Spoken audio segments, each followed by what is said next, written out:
What are you doing? Yeah, What was that move? Mike, before we start anything, what was that dance move called? That would be called stirring the cauldron.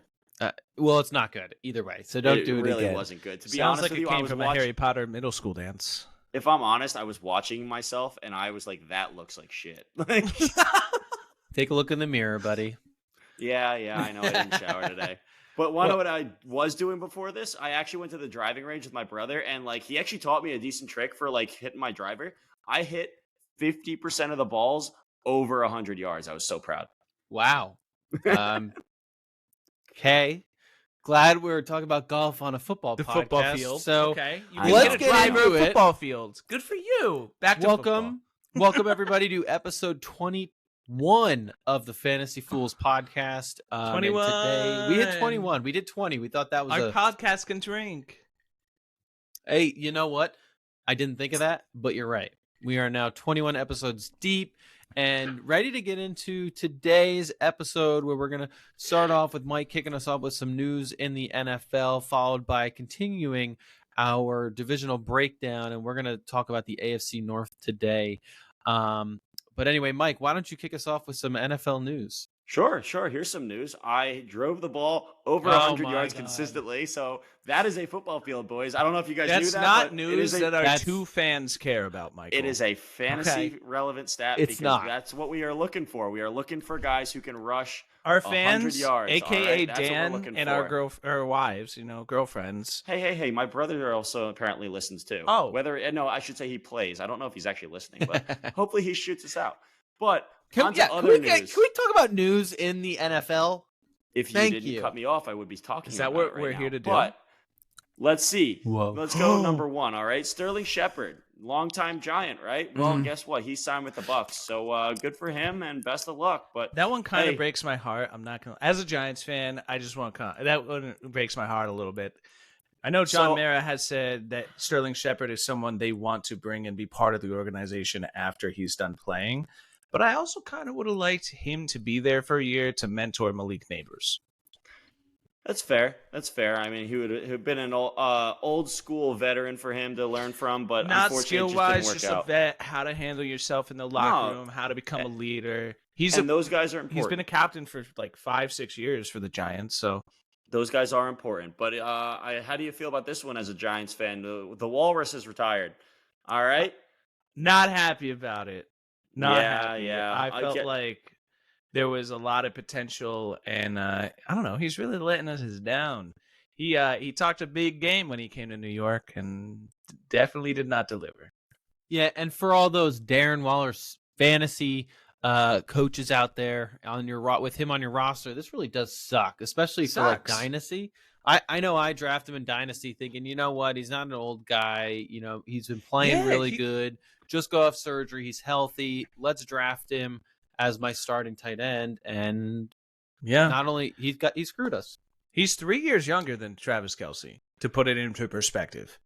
To put that into perspective, Travis Kelce, I think, is older than like 3 or 4 years older than like the next high end tight end. Like he is a aging asset and has been for quite some time. He's just the only one who's kept up his production. Yeah, that's fair. I get there's certain players that are anomalies. There's Tom Brady's. There's Jason Kelce played center for 13, 14 years at an elite level. He did. He played for a great amount of time. There's certain players that just play for a very long time at an elite level. Not everyone does. And the Walrus was not one of them. He was injured all the time anyway. So honestly, he's doing music videos. Check out his new song on Spotify. Yes, you should. No, you should check out our podcast on Spotify. You guys should stop. Why are you advertising for someone else? Wait, but why would I advertise the podcast if they would only hear it if they're already listening to the podcast? Maybe they're listening on YouTube.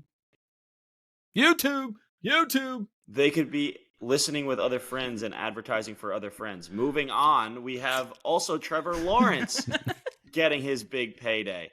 $275 million for 5 years. Honestly, I know we talked about this a little bit before the podcast, but I looked at that headline, saw $275 million. I was like, whoa, how did he get more money than, like Mahomes? That's a lot.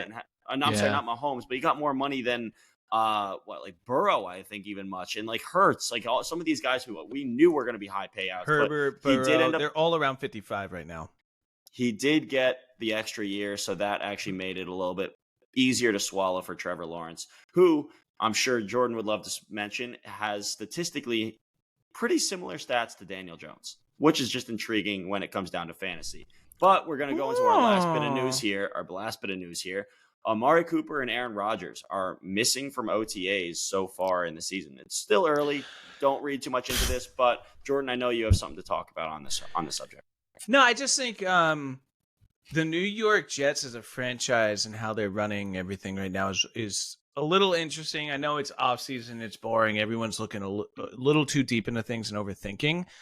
But head coach Robert Saleh, whose job probably depends on Aaron Rodgers' performance slightly, when he was asked at a press conference about, hey, Aaron Rodgers is not here at mandatory minicamp, he like had an attitude about it, like in his response, and was like, yeah, we talked about it. He had something important to him. It's inexcused. Like, next question. And like, as a head coach, you don't have to handle it that way.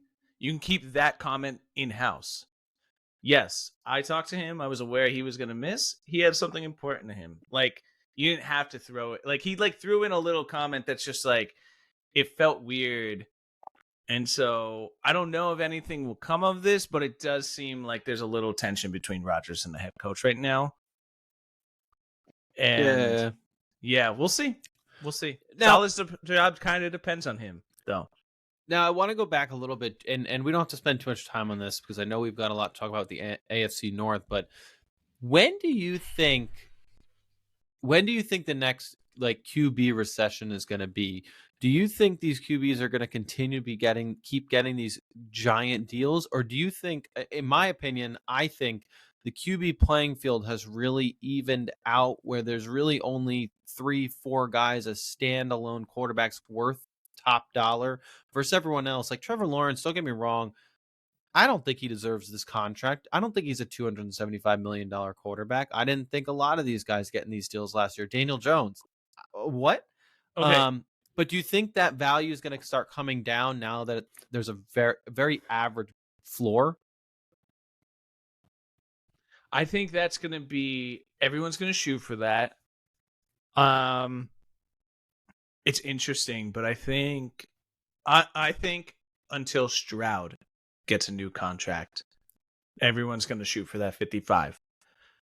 Then it'll be his turn to get a new contract. And in those 3-4 years, it'll change a little bit. The salary cap will adjust. And I think that will be the era that the next bump up happens. But I do think, Tyler, nobody's getting more than that 55 per year right now. No, I'm talking opposite. No, that's like, not. No, that's I don't even think that's true right now. I think Lamar Jackson's getting close to 60, if not over 60. I think Herbert's getting over 60. Are they? I thought they were getting like 57, 58. No, Trevor Lawrence is getting a little bit of a discount. As a franchise quarterback, you think Stroud and those other guys will come in and say, yeah, I want 55 at least.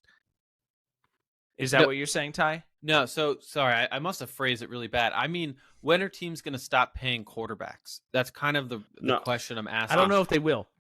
Because I don't think they will. And I want to explain my thought process. As you look at last season, especially how many backup quarterbacks were in play and how many backup quarterbacks were competitive. And like, look at Baker Mayfield. Everyone counted him out.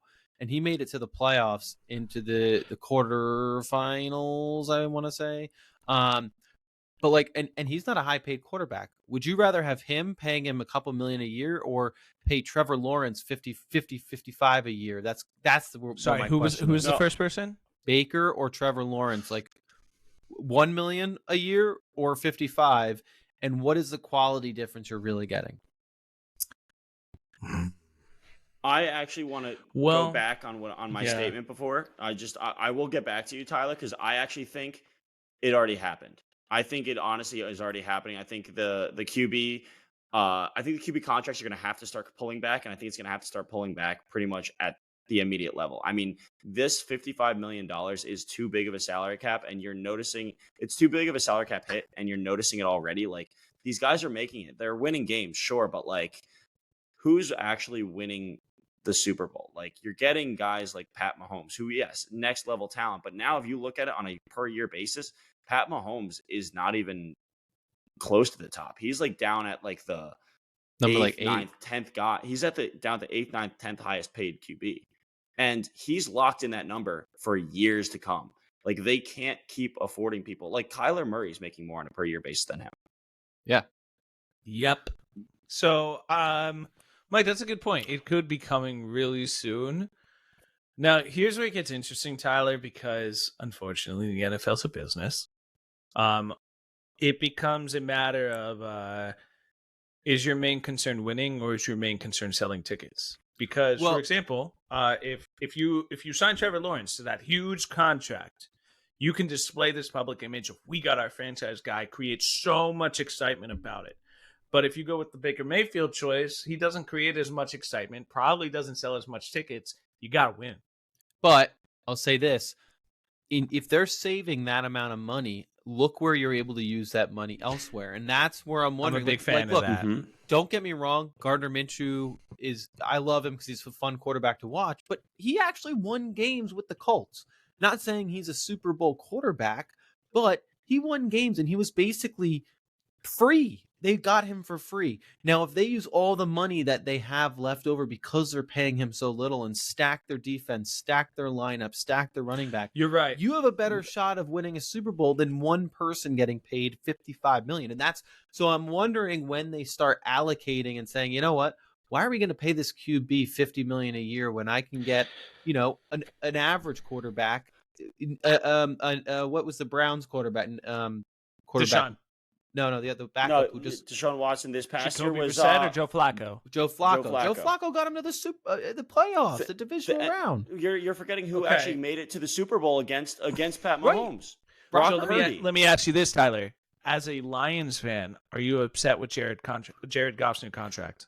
No, I'm not upset. I think the guy deserves it, but I'm just wondering when teams start taking that money and what I think is overspending, and I think Jared Goff was way overpaid.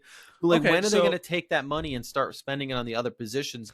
I think that gives them a better. I think, in my opinion, you have a better shot with a really good team and an okay quarterback. Offensive line is everything. Right. Offensive line is everything. So, does Daniel Jones' contract look better to you? No, it's huge. For that guy? So you're saying for that guy. See, he's like not even top 15 paid per year. Yeah, but he's like a $5 million a year kind of guy. Okay. So actually, it's funny you pull him up because, again, I just pulled up a list of top 15 highest paid quarterbacks in the NFL right now. Okay. And right now you have at the top of the list, and this is where I'm saying I'm wrong. I'm sorry. I was wrong. The highest paid is Joe Burrow and now Trevor Lawrence, both with matching $275 million contracts over 5 years. I don't know why I was so convinced that Joe Burrow was 4, but I was wrong on that. So you have Joe Burrow, Trevor Lawrence with matching $55 million a year. Jared Goff is 3rd with $53 million a year. Pat Mahomes is all the way down at what is this? 5, 6, 7, 8, 9, 10. He's 10, Pat Mahomes. And Daniel Jones is sitting there looking pretty at 14 with $40 million a year. So that's what, okay, take the player out. I understand the Giants' strategy. It fits the mold you're trying to say. And my second point, back to the Baker Mayfield versus Trevor Lawrence as franchise quarterbacks, Joe Burrow is a really good example of that.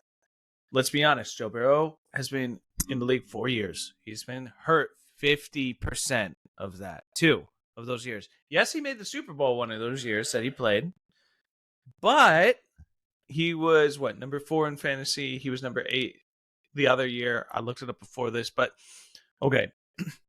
My point is, what Joe Burrow brings as an image to a franchise sells more tickets than what Baker Mayfield brings to as an image. I to don't a agree. franchise. I don't agree that as logic. No, I do, because hear me out. Because you get Joe Burrow is more of a when he goes to the UFC fight, you see him and he puts it on and he's got swag and stuff, and that puts that attracts something to Cincinnati fans. They want that kind of quarterback. We're measuring the level of swag.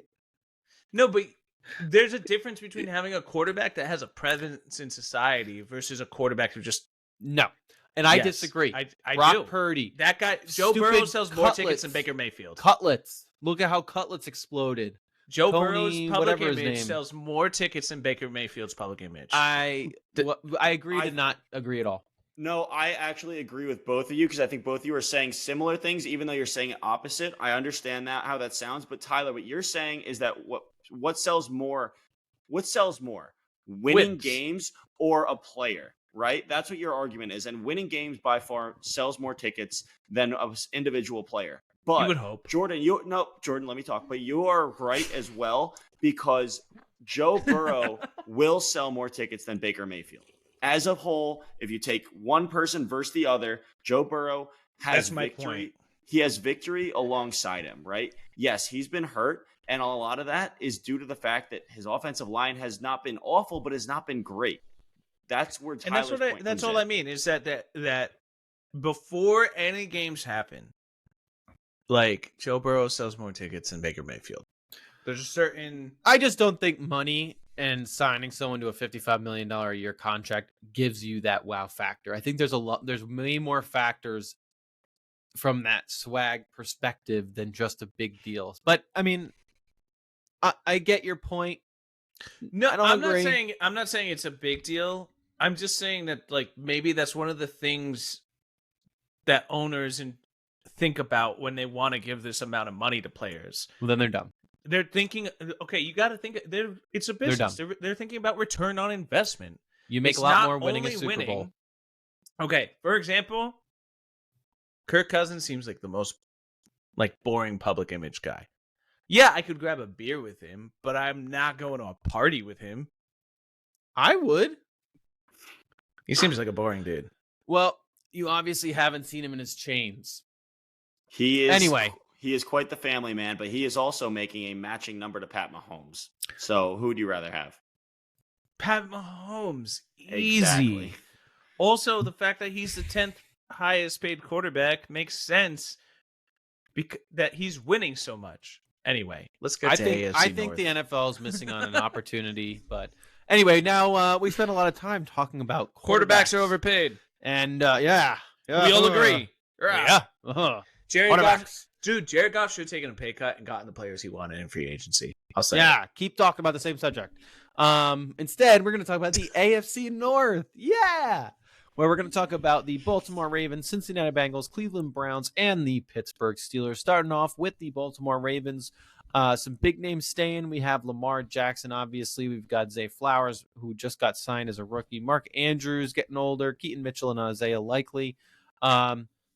And big names leaving. We do have J.K. Dobbins leaving. Gus Edwards over to the Chargers, I believe. And OBJ is no longer there. They did add Derrick Henry, though. So they got something out of letting go of their two primary running backs. I guess J.K. Dobbins is, a broken toy at this point. But who are we targeting for, since this is a fantasy podcast, we do have to talk about the fantasy relevance of the Baltimore Ravens. But who are you guys targeting in the 24 season and putting priority over? Mike, you go first. You want me to go first? Because I gotta say, I know I'm not necessarily I'm not necessarily the popular vote here, but I really like Derrick Henry in this offense. I think Derrick Henry is going to be really good in a Harbaugh run offense and a running play. I understand they have a running quarterback, and I understand he might not get the ball as much, but he's going to be marching down the field a lot more, and he's going to get a lot of goal line touches. I can see a world where Derrick Henry can feasibly get 15 touchdowns. Yes, Mike, to piggyback off that, I totally agree. We're talking about I think the hard player to read actually is Lamar. Because Derrick Henry, as much as we thought he regressed last year, was still a top 10 running back. And he's still, didn't he lead in yards? I do. Or not I yards. believe not he yards. was I believe he was top 2 in yards. I believe it was McCaffrey and then maybe him. It went McCaffrey and then Derrick. He was really up there in yards, surprisingly so. He didn't have a ton of touchdowns. Now here's the thing: that's going to change with the Ravens. Tyler, that's correct, right? Yeah, that checks out, Statman. Dr. Statman. So, yeah, he was number 2 in yards. So, in my opinion, that means he hasn't lost too much of a step. Yes, he's getting older. Yes, I understand that he didn't have as many touchdowns last year. You think that the Baltimore Ravens offensive coordinator is going to risk Lamar rushing it at the goal line? No, not when you have Derrick freaking Henry, who's a monster. He's truly he's a so train. good. He is literally a train. Like, now, you can't stop him. And literally, one of the things John Harbaugh has said is he actually goes through and he's watched firsthand him just put a beating on his players for years. And he's like, I'm excited to have him do that for us and not against us. Yeah, he's incredible. Now, let me. Here's my question about Derrick Henry. Personally, I feel I don't know. I don't know if he'll be top 5, but I'm confident he will be an RB1, especially because he's going to be taking rushes from Lamar. He's going to be taking those goal line touches from Lamar. Now, where I put him, late first round, early second round. What do we think? As far as a draft is concerned, are we talking redraft or are we talking dynasty? Redraft. New draft. I assume so.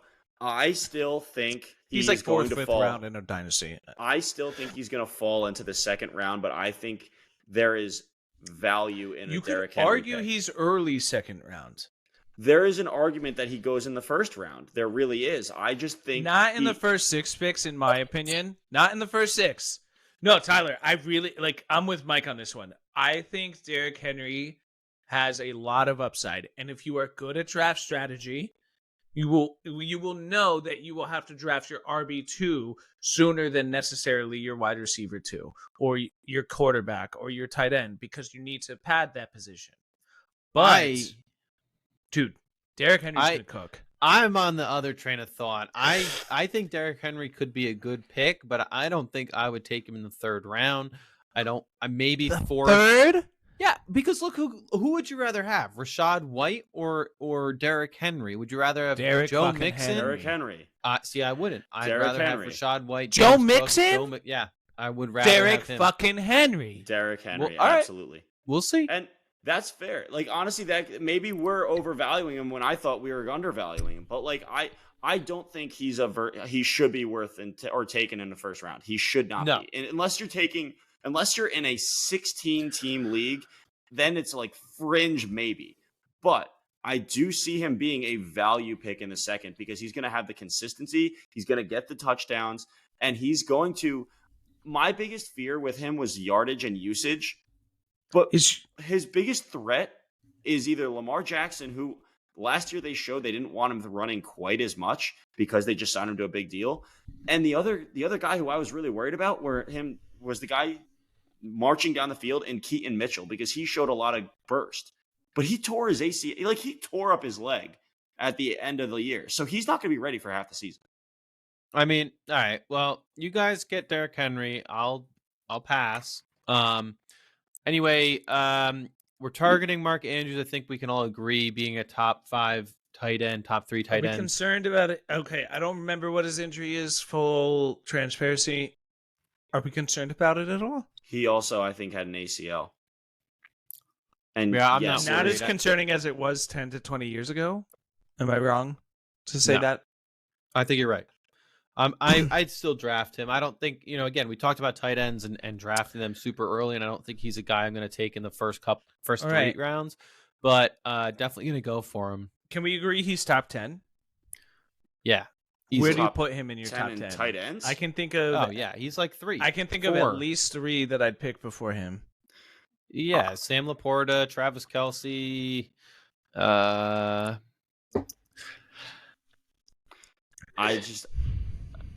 don't know, because they're talking about him potentially not being ready for a while. Oh, no. You're thinking. I don't know. Who do you take, George Kittle or Mark Andrews? For health, I'm taking Kittle. I think I'm with you. For safety reasons, I want to take Kittle just because I know that Kittle gets injured more than anyone. But he's ready to play. Versus Mark Andrews, we're not sure. All right, we're all drafting differently. Anyway, All right. guys, you're avoiding. I think we talked about Keaton Mitchell a little bit, but OBJ, he's in Miami.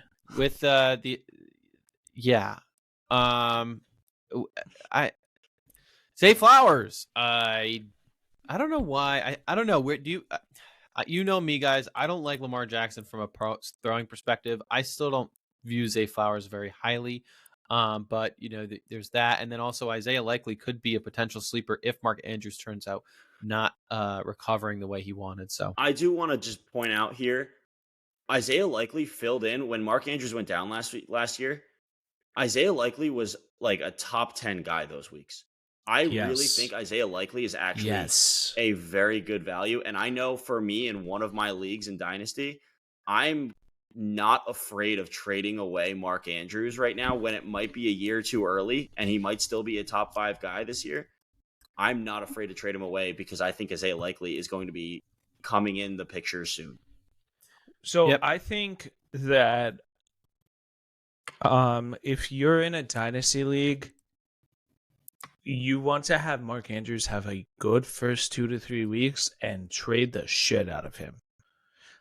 If you're in a redraft league, he's still top 8 contention. Yeah, there's these young tight ends coming. But I'm with you, Mike. Isaiah Likely, I thought when they drafted him too, he was awesome. He's okay. It's not in the news because it's not the quarterback, but it feels like an Aaron Rodgers, Jordan Love situation in like, hey, you have this awesome tight end mentor, and we've got this awesome athletic kid who is gonna. Mike, I'm with you. As soon as Mark Andrews falls off, Isaiah Likely's in. I don't think it'll happen this season. I think it'll happen next or the following. But Isaiah Likely, if you are in Dynasty, I would trade for him. I'm just gonna point this out. We got to move on to the next team, but I will say to finish out the season, Isaiah Likely from weeks 12 on, including a bye week, he had 8 points, 19.3, 18, 8.6, 18.2, 11.1. He had 3 games where he had 6 or more targets. Also, to finish the season. I'll say this, Tyler, I expect Zay Flowers to be close to top 12, if not in the top 12. I'm 100% with you, Tyler. I don't think highly of Zay Flowers at all. I think Zay Flowers is a great Zay Flowers, talent. he's going to be a terrible addition to your fantasy drafts. Jordan, talk to us talk to us about the Cincinnati Bengals. So you see that segue there? That was pretty good. I big names that are staying, obviously. Their franchise quarterback, we talked about him a little bit already. We got Joe Burrow.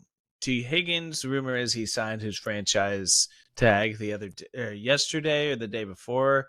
So then you've got Jamar Chase, who's saying between those two, everyone's wondering, like, is Jamar Chase going to get a contract extension? Is T. Higgins going to get something? We'll see what happens.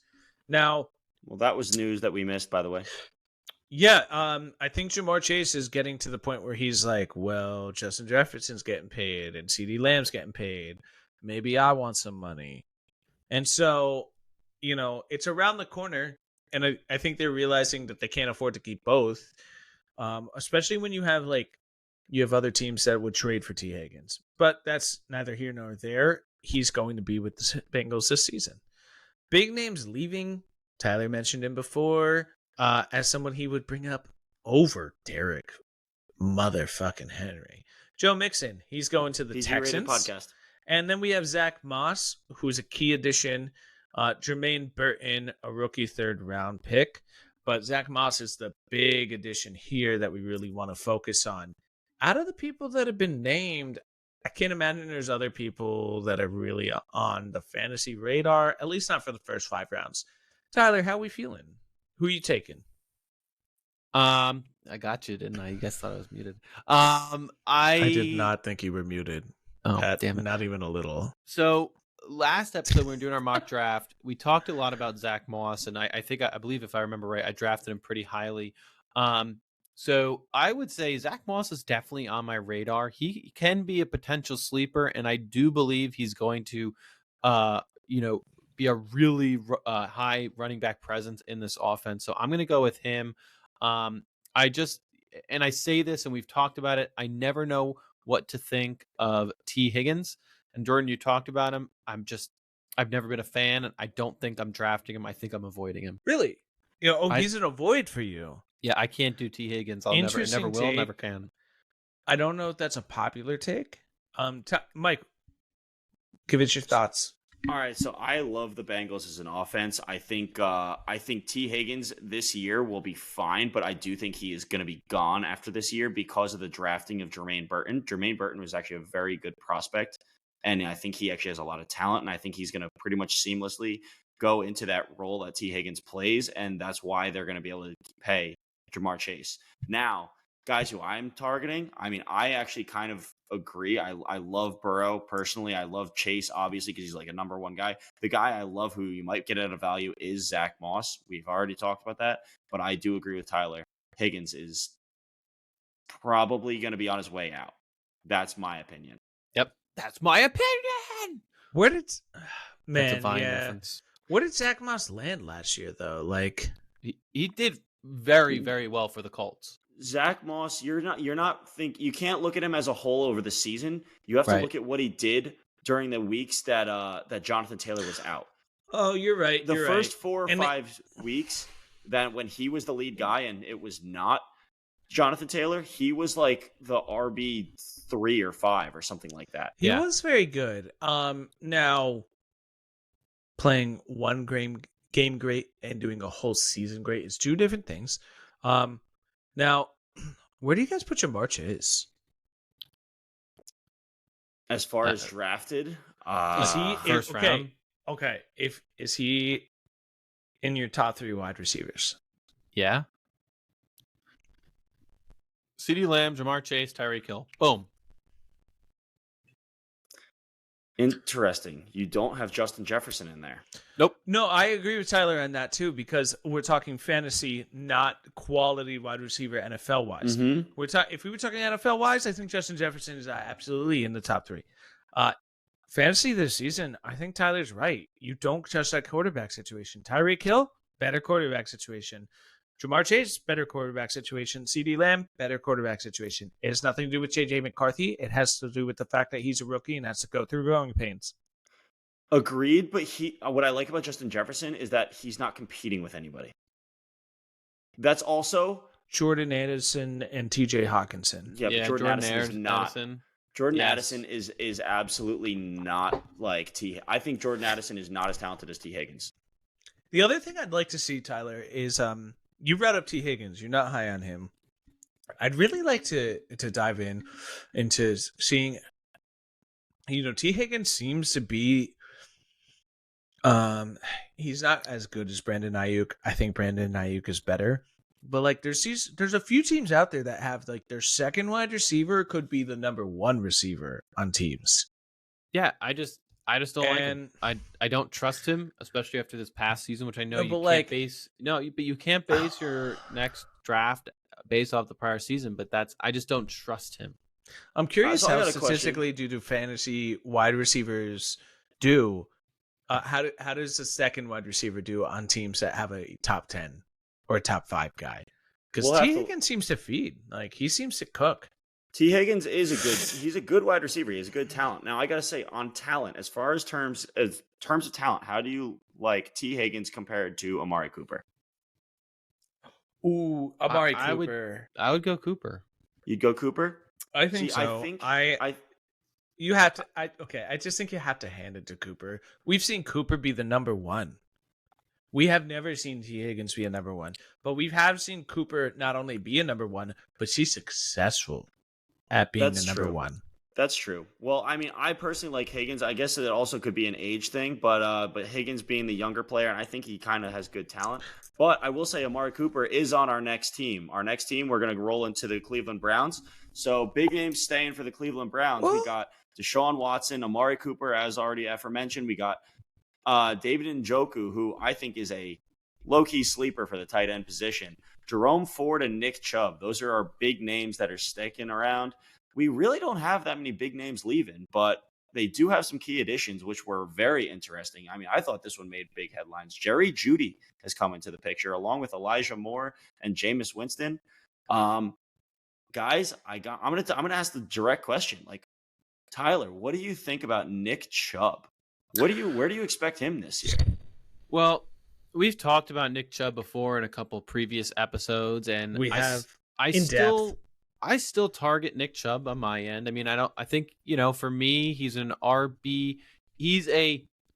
I think he has the upside to be a great RB1 if you get him late. Otherwise, he's definitely a guy I'm going to go for number 2. But I would still go after him. I don't think he's in my avoid category, even after his injury. I'll say that he's in my semi-avoid. As in, there's limits to how high I'm willing to take him. I'm not comfortable taking him before round 3, and that's stretching it. I'm also not comfortable necessarily taking him as my RB1.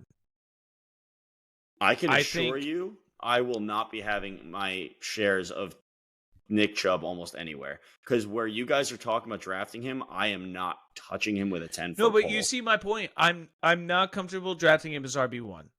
Like, the only scenario I picture myself picking him is if I have a confident top 5 RB. Like, let's say I pick Christian McCaffrey, and we're not questioning his health.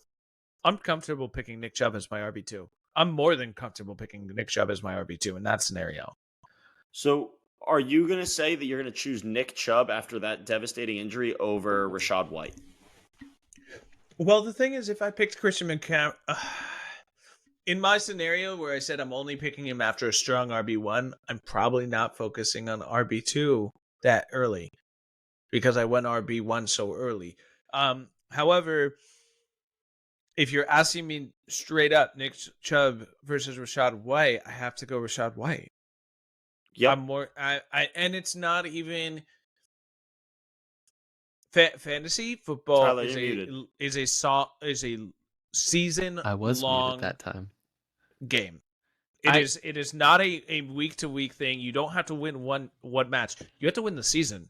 And so that's why I definitely would go Rachaad White. Is I just feel more confident. We established we'd all go Rachaad White.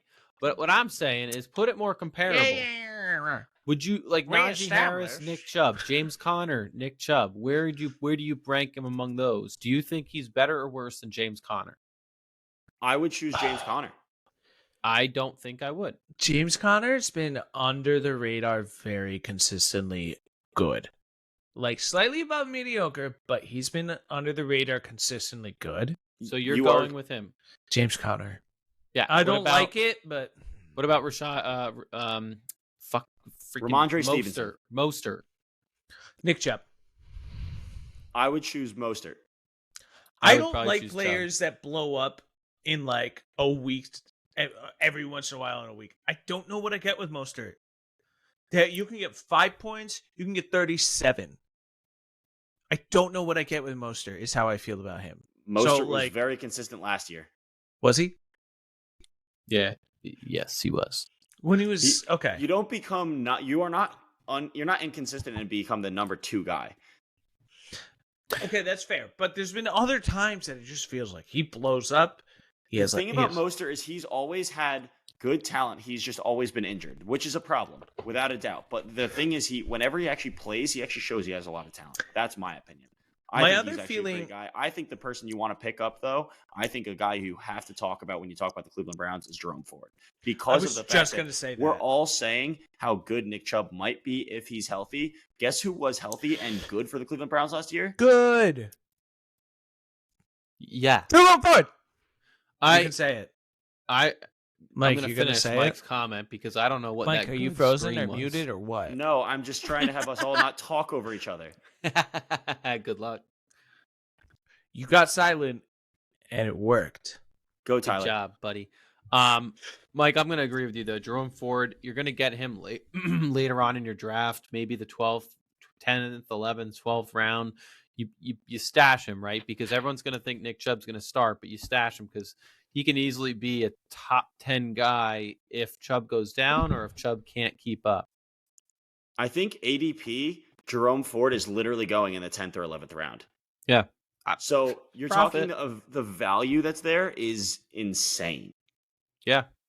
Yeah, but I don't know. I think Chubb could be a good pick, but we'll see.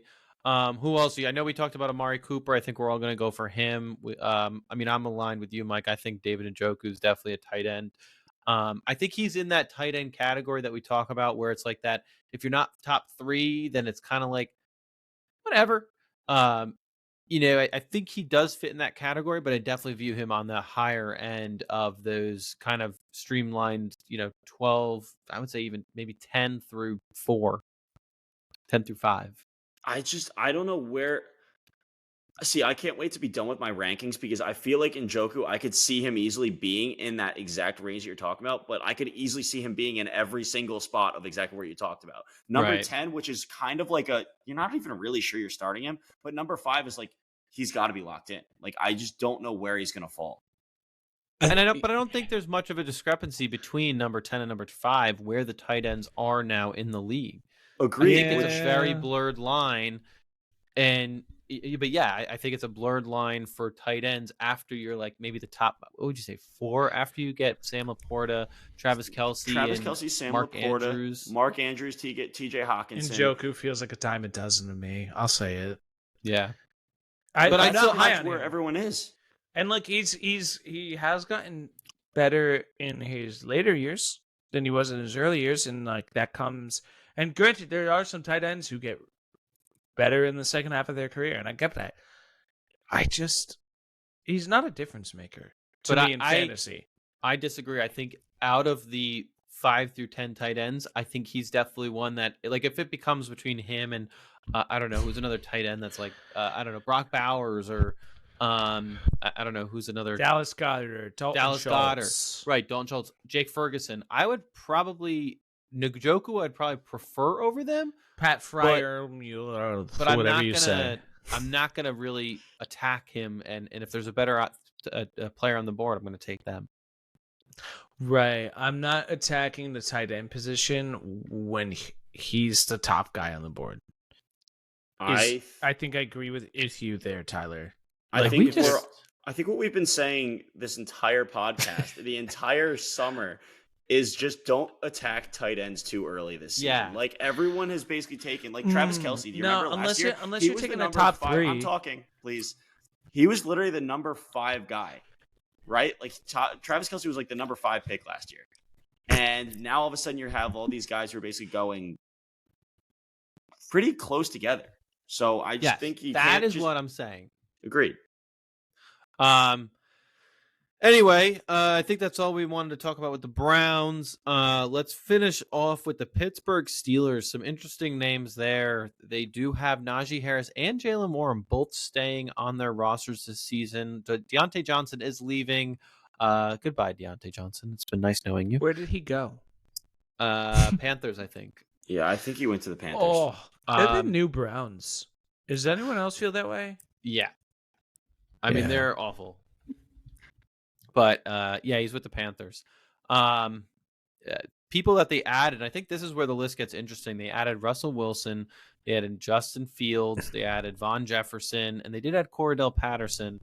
Interesting players to add. But from a fantasy perspective, I think, and I'm going to be honest here, hot take, the player that I'm going to target later in the draft is definitely Justin Fields, but I also want to I'm going to look at Jalen Warren again this year.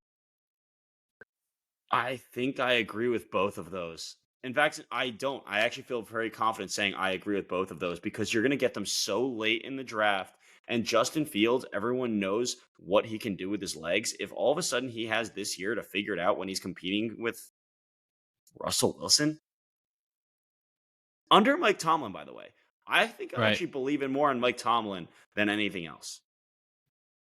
Okay, well, I agree with you, Mike, on Mike Tomlin. We're talking about a guy. I know this was before we started recording and talking about football, but pre-show we talked about how Antonio Brown for 4 freaking years in a row when he was with the Steelers was the number 1 wide receiver, and we know how much of a drama case he is and how insane as a person he is. He was just drama after he left the Steelers and was never the same. His coach was Mike Tomlin.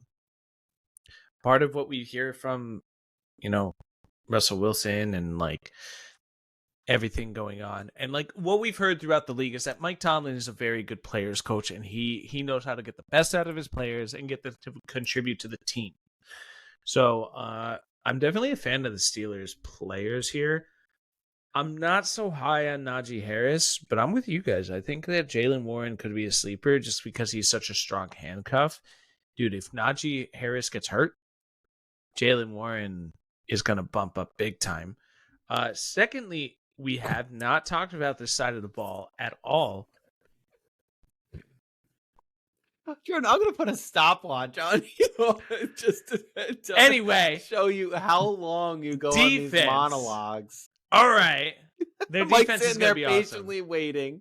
He's waiting to say something, and you just finished your first comment, and now you're saying, and my second comment is... The defense is going to be awesome. We both just... Oh, that was hilarious. Thank you for that moment. Yes, because Mike's never ranted on this podcast before. Oh, no, that was epic today. That was great. Mike, what were you trying to say? Or Jordan, what was your second thing? Oh, you said it. The defense. I said it.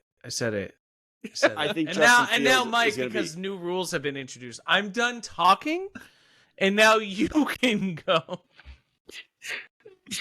That's awesome. Ditto. Oh, yeah, that was good. Sorry, I don't Jordan. know. I think the Pittsburgh Steelers might be. I just think the Pittsburgh Steelers might actually have a couple guys who might be really fantasy relevant. And I honestly can't say who they're going to be because I just think the team is going to be so different this year than it was last year.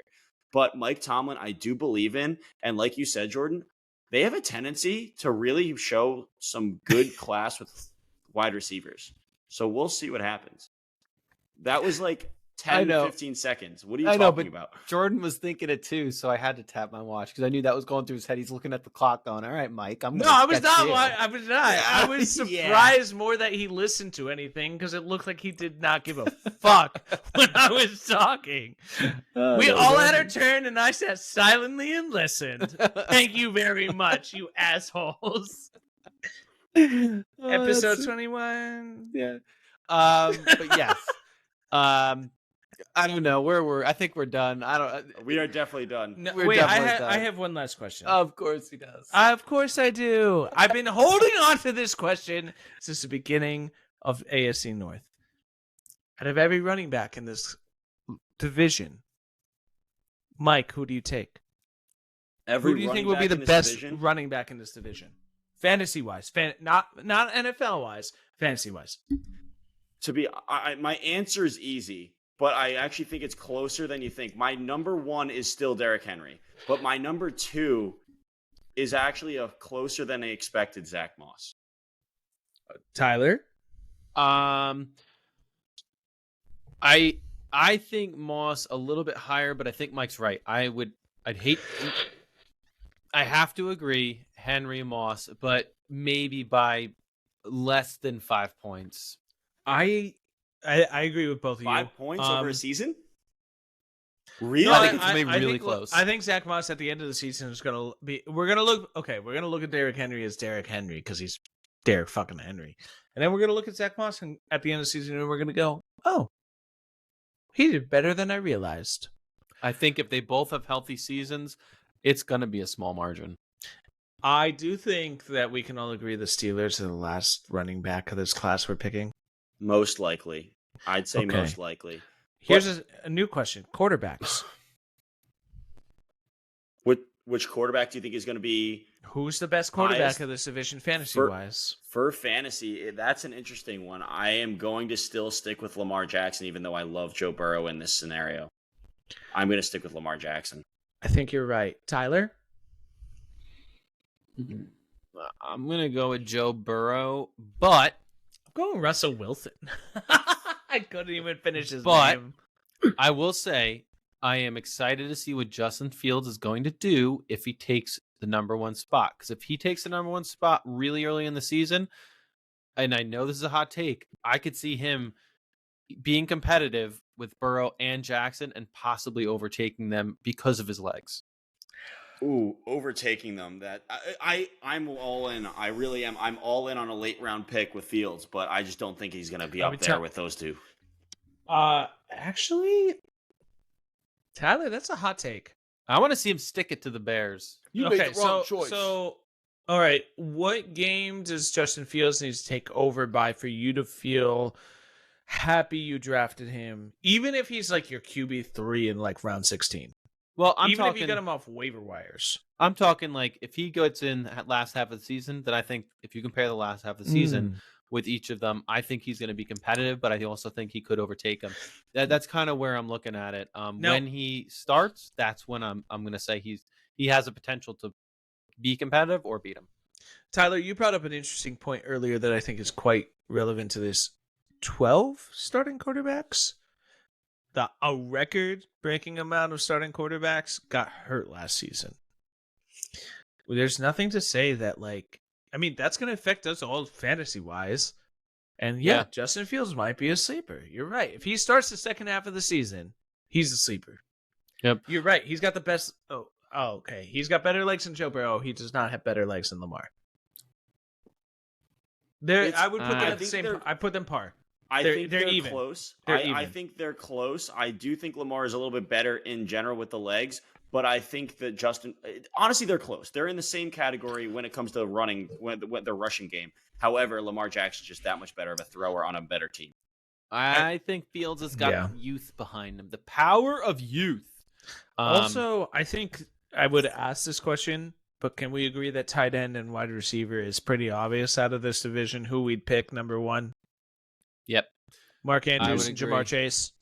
Okay. I would agree. Well, anyway, thanks for tuning in to episode 21. We had to stop this before Jordan kept talking. So have a good night. See you guys next week, and give us a follow and a like. So break out the cauldron.